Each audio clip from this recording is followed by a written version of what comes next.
Lee Kuan Yew is here as Singapore's founding father. He served as prime minister for more than 30 years until 1990. He now serves as minister mentor to the current prime minister, his son. At age 86, he is regarded as an elder statesman on the global stage whose views are widely sought.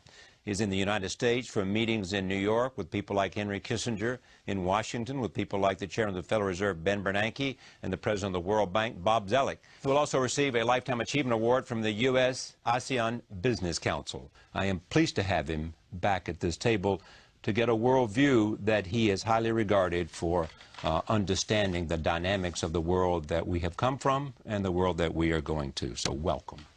Thank you. Where are we, do you think, in terms of a kind of world order? We have gone through, in the 89 and 90, the collapse of the Soviet Union, the collapse of the Berlin Wall. Then we had the United States engaged in the Middle East in a long war that continues. Then we had the global economic crisis. So many people say, what is going to come out of this? Well, I see the imbroglio in Iraq and Afghanistan as distractions. It's not going to change the world, whatever happens to Iraq or Afghanistan, because the major changes that are taking place is the recovery of China and to a lesser extent of India, the places they occupied 2 centuries or 3 centuries ago before Western colonization blanketed them. 3 centuries ago, they were, between the two of them, 60% of the world GDP, just the population and the production that they put out. China is again on the growth path. She's now a member of WTO. She knows that every year she's growing faster than anybody else and can do that for another 20, 30 years because they've got such an enormous number of workers back in the West in the hinterland.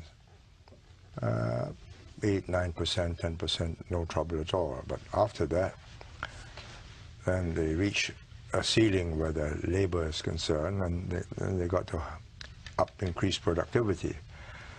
But by then, in 30 years, they would have an economy, not per capita, but in total terms, bigger than the USA, which means they've got resources to build up political, strategic, and other influence. And in fact, in anticipation of that, people already treat her differently because they know that this is going to be a big fellow around the block. It's a watershed. I mean, the world order that we knew was dominated by the Caucasian peoples. Europe, technology, sailing ships, then aircraft. They conquered the world. Industrialization. Globalization. Globalization. Well, industrialization first, and then they globalize it. And America is the extension of Europe, with a difference in that she's more embracing of other races. The 20th century was the American century. The first half of the 21st century, a large part of it will still be the American.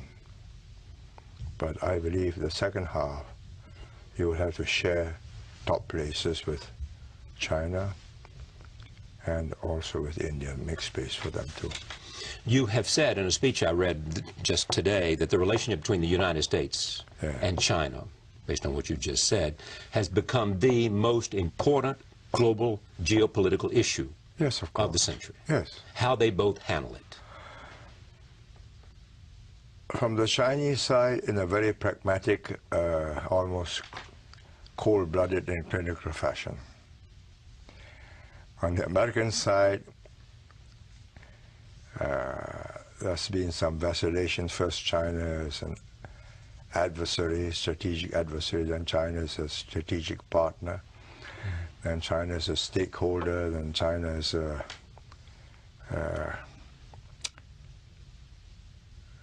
not carrying its weight.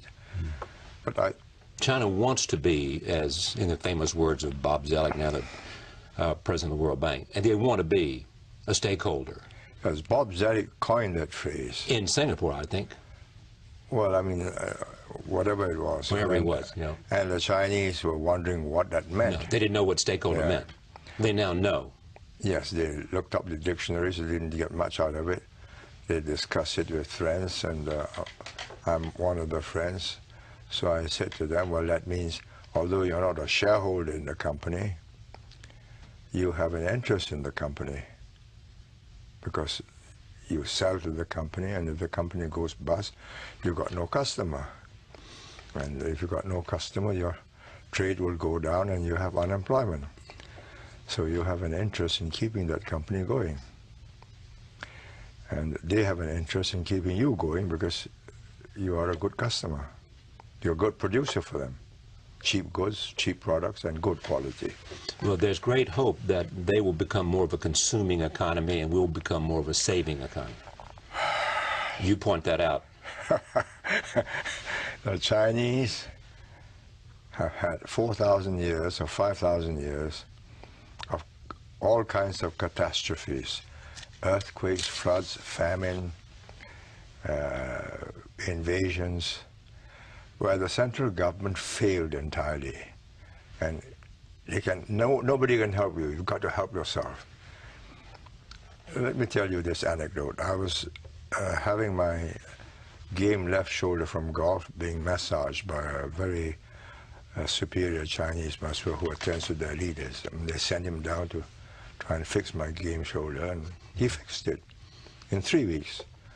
So we had to chat, because I have 45 minutes on the couch, what can I do? So there was a flood up the Yangtze River. So I said, oh, well, now you've opened up. You get lots of relief supplies. He looked at me and puzzled. He says, you don't understand. The relief supplies will arrive in Shanghai. The floods will prevent it from reaching the villages. And each village knows that it's going to happen from time to time. And up on a little hill, they keep the rice, the salt, and all the essentials safe so that they will survive such a calamity. And that habit, just like the Japanese have the kit underneath their bed for earthquakes, that is their habit of surviving.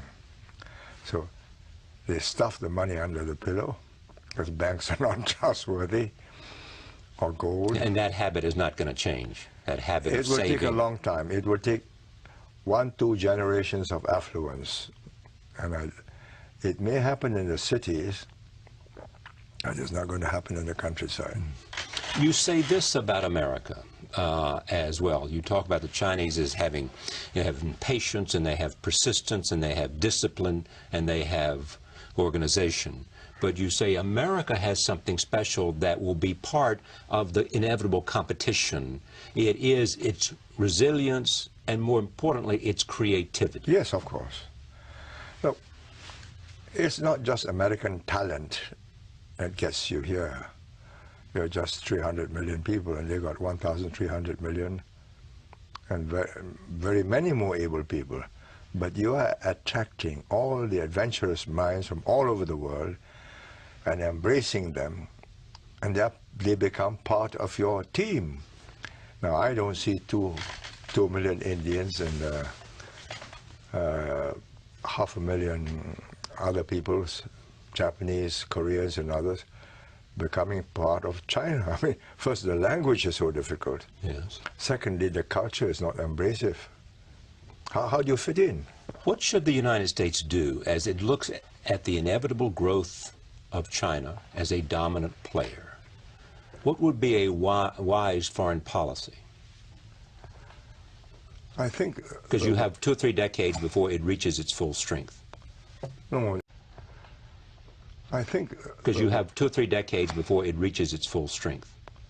No, even in 3 decades, it won't reach its full strength. In 3 decades, its per capita is still about 1/3 of America. Right. Its gross domestic product. Well, for it to reach America's standard of living and standard of technology will take more than 100 years. So what should the United States do while it has the position it has now? I think make sure that they feel that they are accepted at the top table. Make sure that China feels like it's accepted at the top table. Yes, your place is waiting for you when you make it, but you've got to play by the rules of the game. And the key really is whether the next generation, this generation understands it. They know that they have no chance competing against the West, America especially, in technology, and especially military technology. There's absolutely no chance. Let me build an aircraft carrier to guard the shipping lines where they carry oil and other minerals. This is the first time where the Chinese are growing, but dependent on the world for its resources. But they're going around the world signing up contracts in Iran and in Africa. And absolutely, but before that, it's all within the Chinese empire. They don't have to worry about the rest of the world. This time, they have to worry about the rest of the world, because without the resources, the oil, the iron ore, nickel, whatever, the growth will stop. Will they be able to create the domestic demand that's necessary as they find exports reduced? Slowly. But in the meantime, there's keeping the economy going by enormous expenditure on infrastructure in the West. High-speed roads, high-speed railways, airports, telephone lines, bringing water from the south up to the north where it's arid and dry. Huge, enormous mammoth projects. That keeps it going. Will India have an advantage, some argue, because it's democracy and China is not? Let me put it this way. If India were as well organized as China, it would go at a different speed. But it's going at the speed it is because it is India. It's not one nation, it's many nations. It has 320 different languages and 32 official languages. So no prime minister in Delhi can at any one time speak in a language and be understood throughout the country. You can do that in Beijing. So in the end, do you think that system will change in Beijing? I think it will have to change as the people get more and more urbanized. Today it's about 40% urban, or less than 40% urban, more than 60% rural.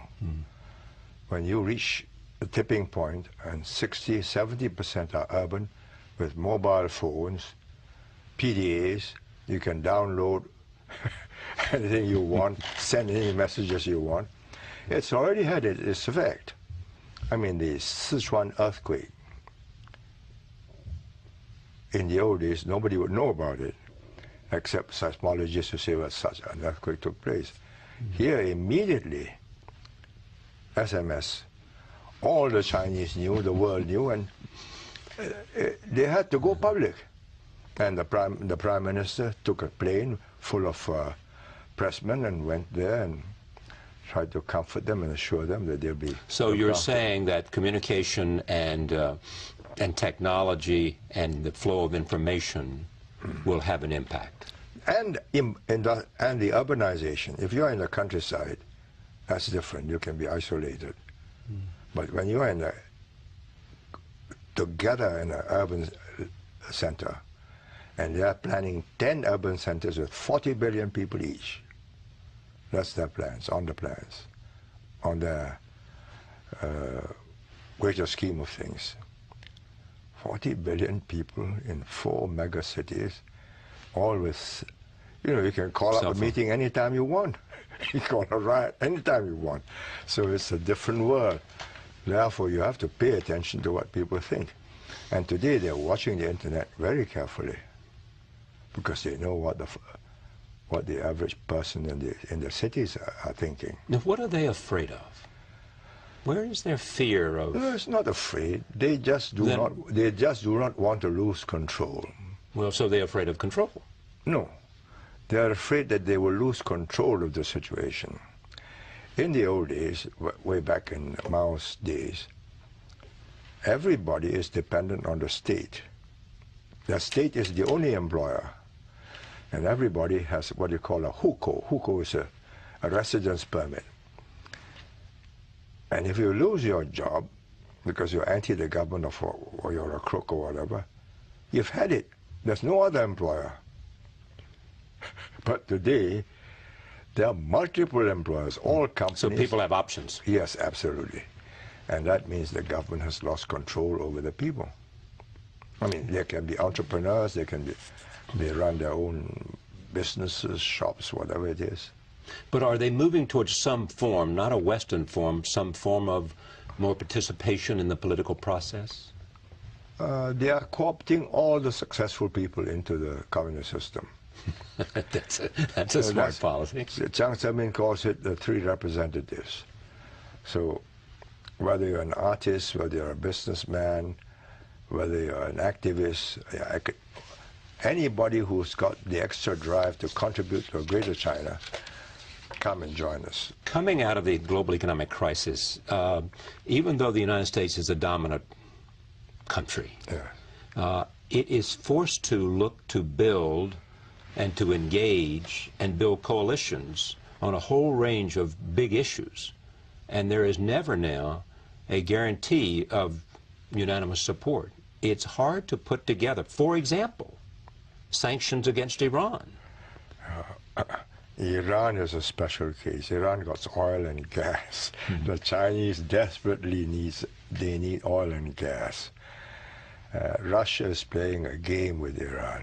Russia doesn't need oil and gas, but Russia wants to cut the U.S. down to size and remind the U.S., you need me to run the world.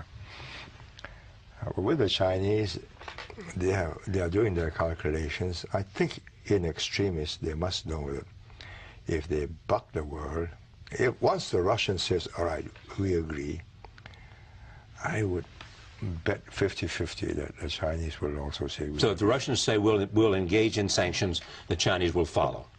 They would not want to be the odd man out and be held responsible. What if the United States would find another partner or another supplier of energy for Iran? No, in place of Iran. Yes. Where do you find it? Well, in the Middle East, in Saudi Arabia, not possible. Not possible. But I had a Chinese diplomat say to me that they would welcome that.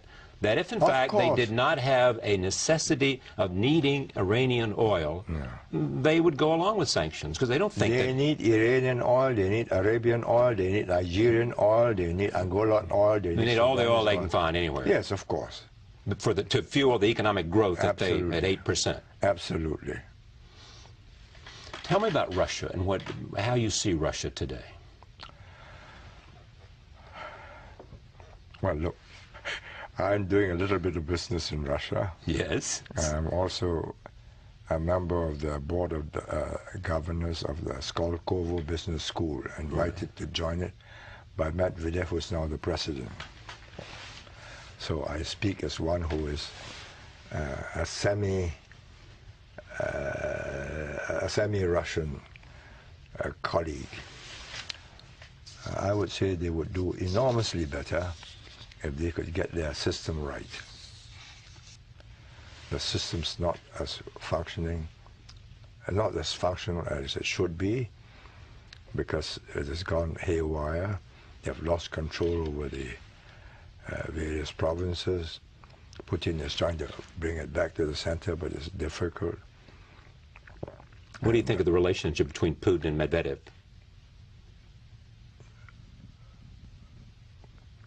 Everybody knows that Mr. Medvedev is a very good friend of Putin, and also knows that Mr. Putin is a very powerful fellow. And Mr. Medvedev is working through very powerful men called Silivokis, who are all from the FSB. Which is the former KGB. Yes, I mean, so I would not. Mr. Medvedev is a highly intelligent man. He's a good friend of Putin, and he sees no reason why he should want to clash with Putin. And Mr. Putin will return to be president another day. I would say the probabilities are high. But you also said in this speech that I read that their capabilities of Russia are limited. The capabilities are limited. Well, they've got enormous nuclear arsenal. But what else? Their army is a very different army now. The Air Force, they're building new fighters, but I mean, their Navy. And their population is declining. AIDS, alcohol, drugs, and pessimism. I mean, if every year more Russians die than Russians are born, because people are not optimistic. In America, people are optimistic and say, right, I'll bring a child up bring a child into the world. But when your life is so harsh, and from time to time it gets better when the oil price goes up, but that's only momentary. You have a different view of the future, so what's the point of this? What about Japan, back to Asia? I think the Japanese need an overhaul. In terms of their political system? Yeah. And in terms of their acceptance of immigrants. Their birth rate is their fertility rate is just slightly higher than ours.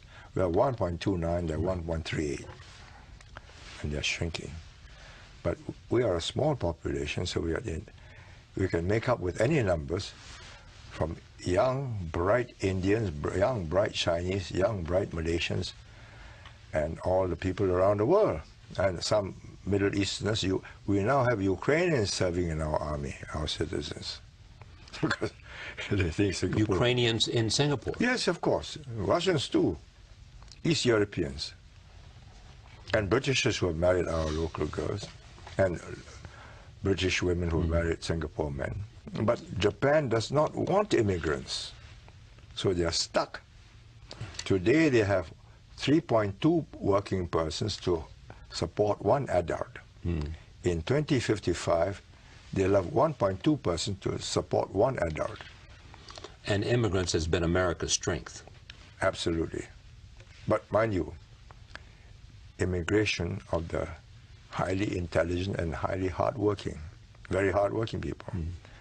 If you get immigration of the fruit pickers, you may not get very far.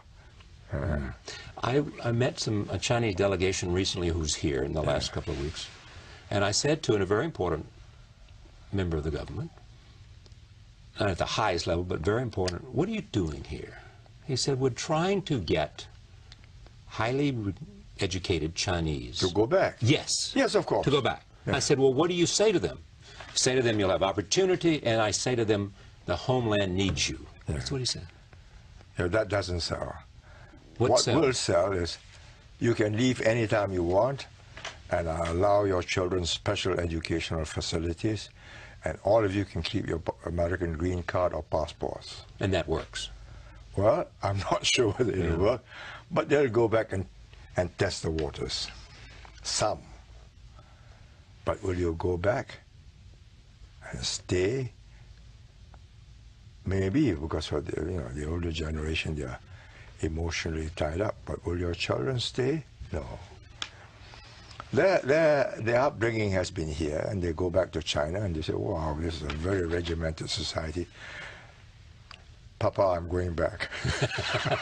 So, no, there's no comparison. I mean, there are there's chalk and cheese between the two societies, especially for young children who can see how independent American children are and can grow up and become anything they want, beatniks if you like, or to use an old expression, or whatever in China. Yes. You come out like sausages. Yes, exactly. So will the Chinese be able to say, one of the things that you point to in terms of this relationship between this competition, you say China and the United States will have competition, but they must avoid conflict. Yeah.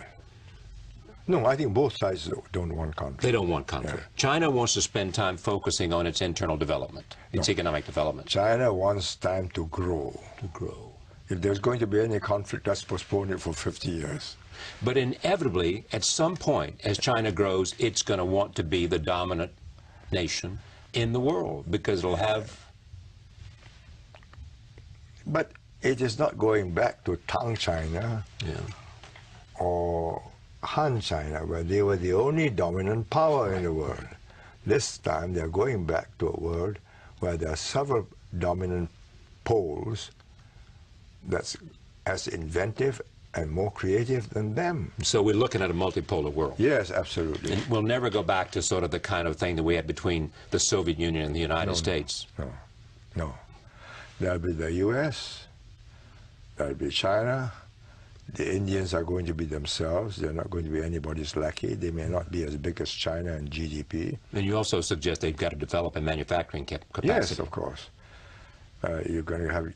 Europe will be an economic force. It will not be a strategic, political, or military force, because they can't get together. The foreign policy. It's inevitable that they can never get together?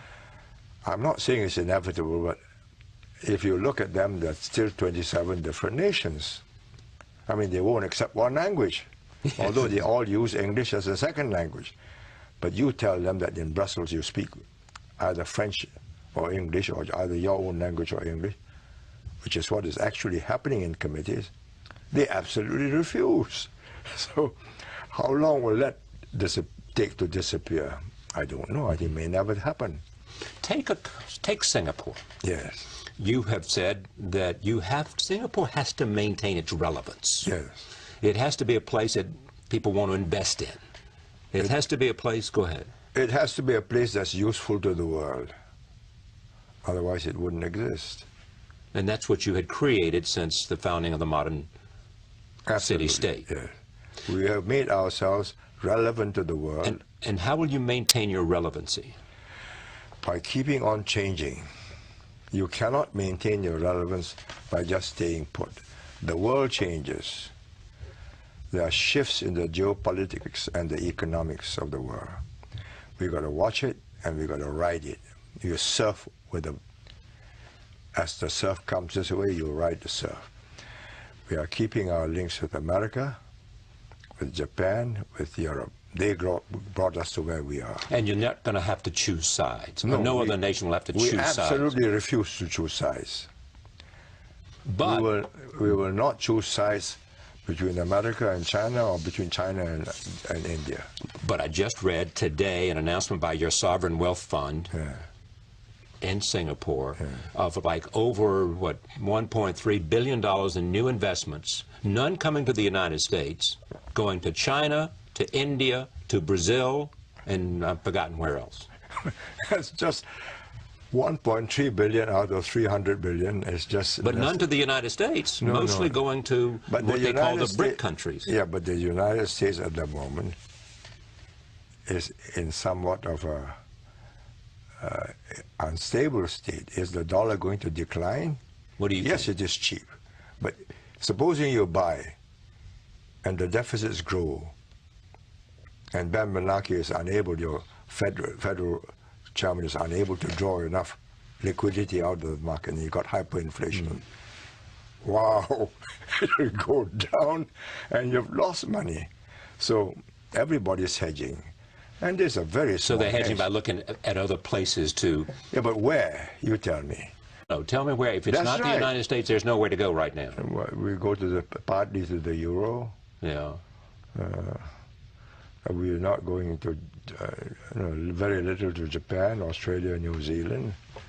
The RMP, the Chinese yuan, is highly controlled. They can make it go up, they can make it go down, and you're not quite sure which way it's going to go.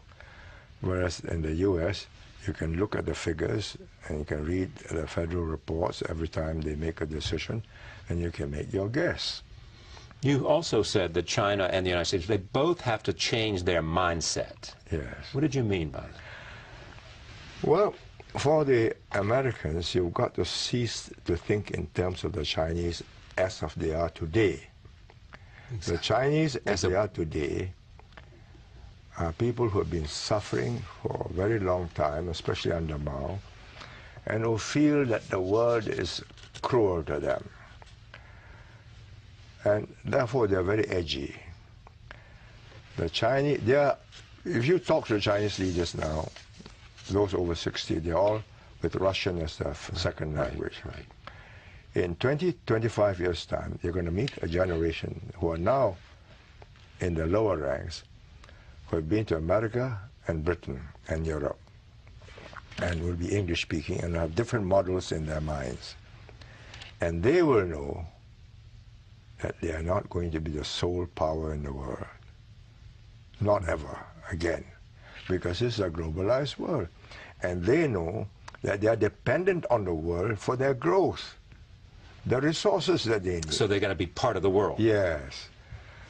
Before, I mean before meaning up till the time when the British and the others colonialized them in a partial way, everything grew within China. Whatever they needed, they captured territory. Then they found global markets. George H.W. Bush invited them to sell to America. He was the U.S. representative before they had ambassadors. And he had a liking for them. They were good to him. So he says, you sell to us. And they sold, and it succeeded. And they said, yeah, this is the way to get out of our poverty. That was your friend, Deng Xiaoping, that saw that. Yes. Yeah. Then they got into the World Trade Center as a member, WTO. I've just met Bob Rubin today, and he and Henry Kissinger and I told him that Clinton turned down Chu Rong-chi for this WTO. Right. So he said to him, that's a great mistake, because if you turn them down, all they will do is to be a spoiler. They'll reverse engineer all your patents, and you find generic products and imitations on the market. Now, bring them in, get them to observe the rules. Well, that's a big if. Yeah. You got to get them to observe the rules. They are going to have to observe the rules, and they will. And they understand that. No, because they are making patents of their own now. They want to open the markets around the world. That's and right. be a part of the global economy. No. They are doing research almost in every sector now, including life sciences. Here's which is something that Singapore got involved in very much with stem cell.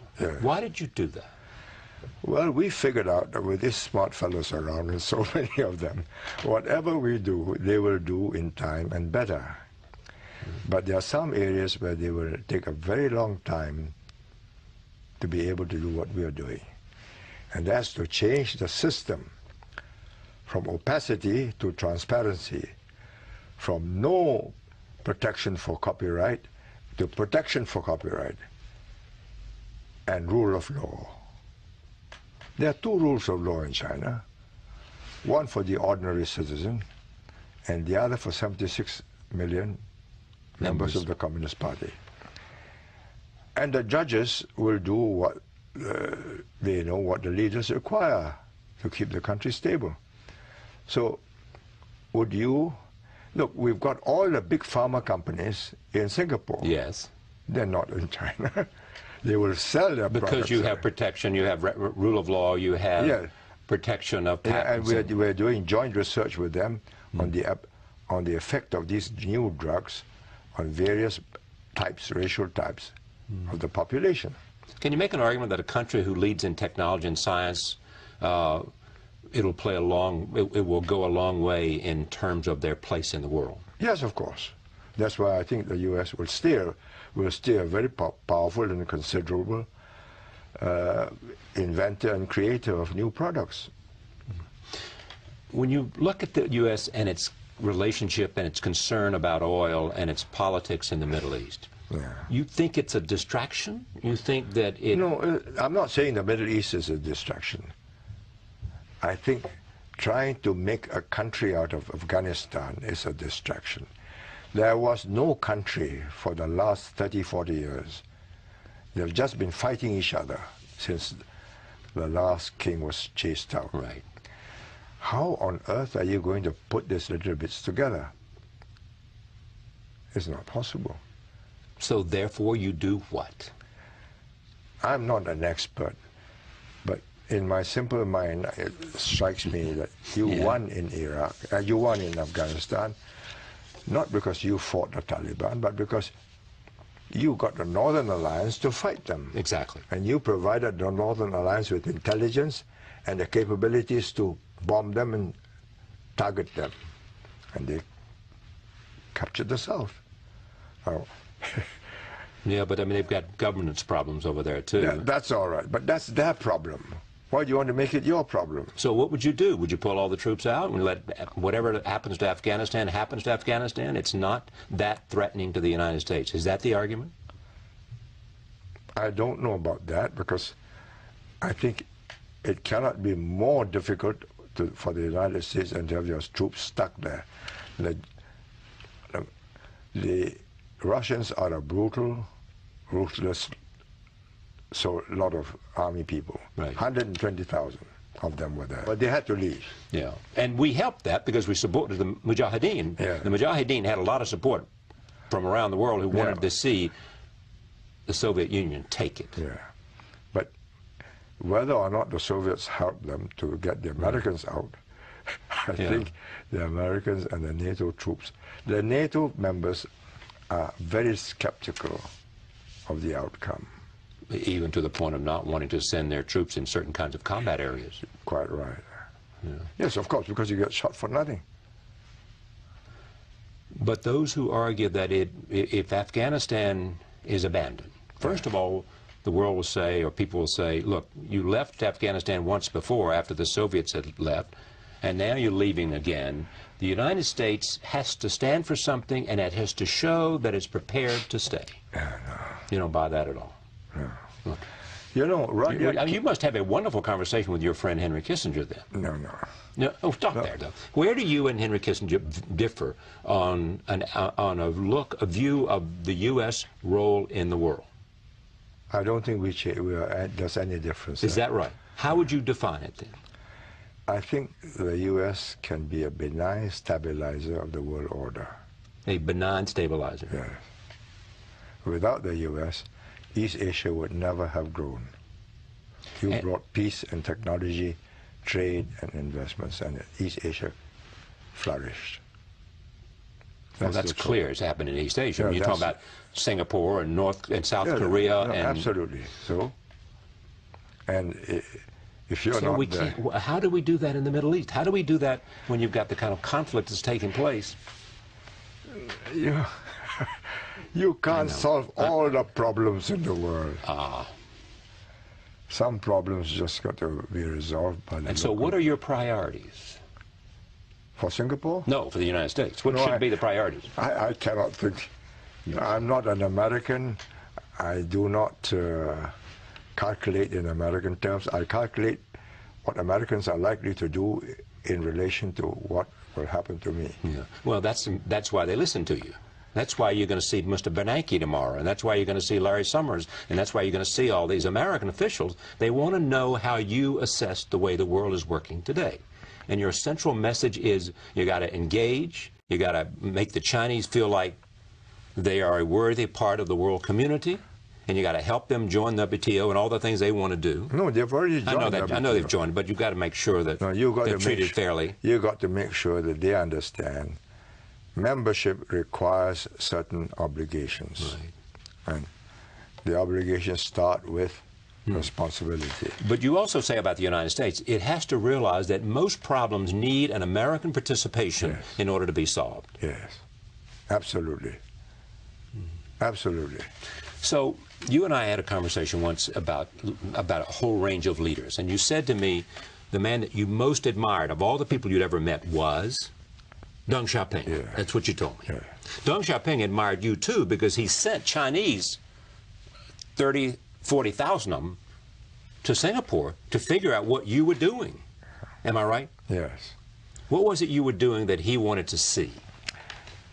He was astonished when he came for the first time in 1978 to tell us to prevent Vietnam from invading Cambodia because they're doing it on behalf of the Russians. Then he found a Singapore which was contrary to what he was given in his brief. Yes. He found a prosperous, orderly society, everybody owning their own homes and with a job. So I said, how did you get there? I said, well, we educated our people, and look at all these companies, Americans, Japanese, Europeans. They bring technology, they train our people, we learn how to do things. And because we're cheaper, after a while we become general managers and company managing directors. And we learn how to do that, and we become suppliers to them. So he said, oh, you made use of capitalism to build a more egalitarian society. Everybody owns their own home. I will do the same. And he did? He did. He did. He went back and declared 12 special economic zones. Shenzhen, Guangzhou, Shanghai, Dalian, and so on. All the coastal cities, and it succeeded. So he was the greatest man you ever met because he understood, because of the results. He changed the nation, and therefore... He's a member of the old guard. He fought in the Long March. Right. He chased the KMT out across the Yangtze. He led the... He was a victim of the Cultural Revolution. Yes, but he was realistic. He knew the system was not working. He knew that they were going to end up down in a deep hole. And he decided, against all the advice of his fellow old guards, that we would change course. And he had the brains and the power to pull it off. Yes. And when they tried to stop him in 1992 from going too fast, he went down to Shenzhen and said, learn from all countries in the world, and most of all, learn from Singapore. The order is good, and they are a very prosperous society. You've never had a moment that you thought Singapore was too authoritative, have you? Not one moment. My job is to get the place going and give everybody a decent life and a decent education. And we're now the best educated people in the whole of East Asia. Our universities, we've got 4 universities, 4th one coming up. So the end justifies the means, whatever it might be. No, it's not. The ends were laudable. Everybody wants the same ends. Everybody wants good education, good health. A good life, and their children do better than they did. The means, I had the consent and support of the population. If they opposed me and they did not cooperate, it wouldn't have worked. You were in control of everything. No. Yes, you were. You know that. But the numbers of people who were opposing me, including the communists in the very early days, was endless. Yeah. Brings me to President Obama. Yes. What are your observations about him? He's a very great and eloquent man who is very persuasive, and he's very able, and he's appointed very able people into his all key positions. And what impressed me most was that he's prepared to appoint people with opposing different minds. For instance, on this economic team, Larry Summers and Paul Volcker. And they're both very strong-minded people. Well, Larry Summers has much more influence than Paul Volcker. Yeah, but whatever it is, he's got to make the final judgment. So he wants to listen to smart people who have different views. That's one thing you admire. Yeah. What would you want to ask him? What would you want to know about him? Well, 2 things. First, that the 21st century will be a contest for supremacy in the Pacific, because that's where the growth will be. That's where the bulk of the economic strength of the globe will come from. Now, if you do not hold your ground in the Pacific, you cannot be a world leader. The world leader must hold his ground in the Pacific. That's number 1. Number 2, to hold that ground in the Pacific, you must not let your fiscal deficits and your dollar come to grief. If it comes to grief in the short term, and there's a run on the dollar for whatever reason, because your deficits are too big and the world the financial community, the bankers and all the hedge funds and everybody come to a conclusion that you're not going to tackle these deficits, and they begin to move their assets out, that's real trouble. And there is a risk of that perception today. Absolutely. Yes. And Ben Bernanke knows that. And he's got somehow or the other to clean up and soak up the liquidity. But if he does it too soon, you get into another recession. But you cannot build up enormous deficits that allows all the, and do nothing about it, and people say, oh, well, this is hopeless. Yeah. There's always a treasury, or there's always a Federal Reserve, they'll make more money. Yeah. You can't do that. They just print more money. They will print more money, exactly. Yeah. There's a difference. Yeah. So the deficits, the looming deficit of the United States is what worries you the most, because it will strike at the heart of the U.S. global leadership. Absolutely. Absolutely. I mean, that's what happened, right? That's why we are in this recession, global recession. After Afghanistan and then Iraq, questions were raised about America's credibility, its respect in the world. Yeah. It went down, correct? Or not? You never bought it? No, it didn't go down. I think people were roughed up, you know, by saying, you're either with me or you're against me. Yeah. And we don't need you. We'll go it alone. You do need them. You cannot go it alone. And all that ruffled everybody up. That was not necessary. But it's happened, and it's water under the bridge. And the President Obama is taking care of that in terms of the way he's reached out. That's all right. But now he's got to prove by his actions that he can really implement this new policy of togetherness. That's one thing. But it seems to me you are saying that the most important question people have about America, is its leadership, and the most important thing they have about America's leadership is its economic leadership. Can it take care of its own house? Because China is growing at 8% in the second half of 2009, and it looks better and better as it goes out. No. The Chinese economy is nothing compared to the American economy. Because the base is different. Once you're stabilized. Right. But what the world wants to know, or what the thinking part of the banking and financial world wants to know, is that the Americans, the administration and the Congress, both Republicans and Democrats, have the will to take tough measures to put this right, even if it's not going to be done overnight, but it is moving in that direction. It was going to put it right. Okay, how do they do that? You've created all these needs. I mean, you take health care.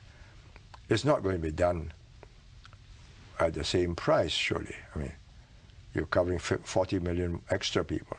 So where's the money coming from? Now, if the world sees that you're not making any provision for that, you're not letting it go, and it says, wow, this looks as if the elected leaders have lost their will to confront the people with the truth. Is it more the Congress than the President? Both. Both, I would say. Are you confident that the United States will do something about its deficit, which is at $1.3 trillion for the last?